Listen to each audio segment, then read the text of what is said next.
The rain had stopped 3 days ago, but the mud still clung to the soles of Commander Eli Ward's boots as he walked the edge of his farm.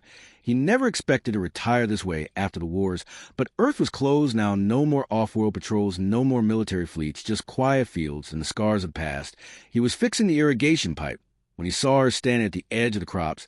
She was thin, her silver skin covered in dust, her clothes ragged, and her eyes hollow. Behind her stood 3 children, small and frightened, clutching at each other, their eyes the same shade of pale sapphire. Eli put down his tools and approached slowly, knowing enough about post-war refugees to be careful. He had seen their type before, aliens displaced by collapsed star empires, wandering human colony worlds looking for shelter or food. She said nothing at first, just watched it with those big, tired eyes. Then she stepped forward and spoke, her voice trembling but steady. "I will work your fields, human, just feed my hungry children." Eli felt a knot in his chest. He had fought her kind once during the Rim conflicts, but this was no battlefield. This was a starving mother with children bones showing under their skin. He looked at her hands, slender but strong, her back straight despite exhaustion. He asked her name. She said Myri, and her children were Seal Toric. And Vina. Eli had no labor shortages, but he had food and conscience. He told her, "Follow me." They walked in silence to a small house on the hill. The children, staying close to their mother, Myri, explained in fragments they had escaped the burning of their world. The Galactic Council had collapsed. The borders were gone. Pirates, raiders, all of it had come crashing down. Her mate was dead, killed during the Exodus. She'd been running ever since the children had eaten grass roots, anything they could find. Eli opened his pantry and pulled out protein packs, dried fruits, synthetic grain bars. He set them on the table without ceremony. The children hesitated, eyes wide as if it was a trap. Then Myri nodded, and they fell upon the food, tearing at it. Silently, no words, no thanks, just raw need. Eli stood their arms crossed, feeling like a monster for being well-fed. When this was happening outside his borders, after the children slept curled together on his couch, Myri stood by the window, her eyes reflecting the moonlight. She repeated her offer, "I will work for you, human, just keep them alive." Eli shook his head. "You don't have to work," he said, but she insisted. Pride or desperation, maybe both. "I am not a beggar. I will work for food and shelter." He sighed.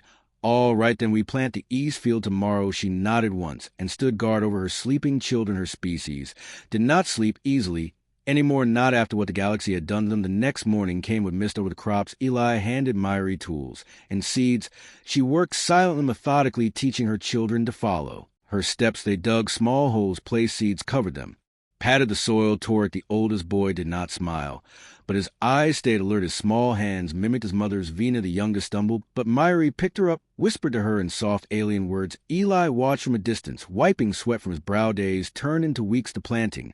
Continued. Myri worked every day from sunrise to sunset, never complaining, never resting more than needed. She taught her children how to weed, how to collect rainwater, how to scare off the vermin. Eli provided food, more than enough, shelter in his barn, later the house. When trust grew, the local settlement started to notice. At first, there were whispers, aliens on a human farm.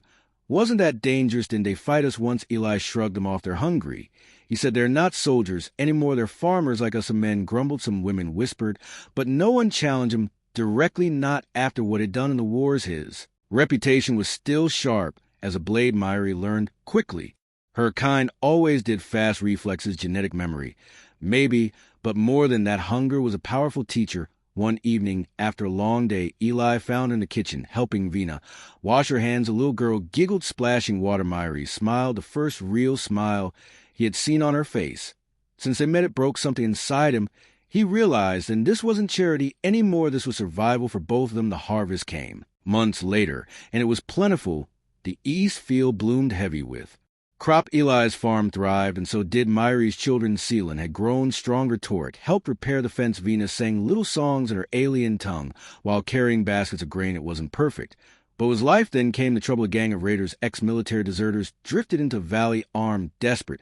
They demanded supplies. Eli stood at his gate, shotgun in hand. Myri stood beside him, no weapon, but her eyes cold, sharp like glass. "They want our food," she whispered to him softly in her language, the one she taught him in secret. "They think we are weak," Eli answered back in the same tongue, surprising even himself. Then he shouted to the raiders, "Get off my land, or if there be blood." They laughed at first, but then they saw Myri standing there, silver skin, glinting eyes like knives. Rumors said her kind could rip bone from flesh with bare hands, and after the wars, no one was sure which rumors were false. The raiders hesitated. Eli didn't blink. Myri didn't move. The children watched. From the porch, silent, but ready. The standoff ended with the raiders leaving no shots fired. The next day, Eli added their names to his property record, registered them as residents under Earth law. Myrie, Ward, Seelan, Ward, Torque, Ward, Vina. Ward, they had no other family left, and neither did he in the months that followed. Myrie taught Eli new farming methods, techniques from her homeworld ways to grow crops faster, stronger, using biogenetic soil mixes she remembered from childhood. He shared old war stories. She shared old lullabies together. They built something new, not just survival, but a place where alien and human worked side by side. Neighbors slowly accepted it. Some even brought gifts, tools for the kids, blankets for winter. One day, Vina came running, calling for Eli. She tugged his hand and brought him to the edge of the field. Look, she said in broken human tongue, and pointed at the first flower of the season, blooming bright blue. It was not a native plant. Eli realized Myrie had planted it. There, a piece of her homeworld in the soil. He knelt beside Vina, smiled, and felt something loosen in his chest. He thought of the first day she had come to his farm, tired, hungry, desperate, saying, "I will work your fields, human, just feed my hungry children now." There was no more debt, no more trade, only family.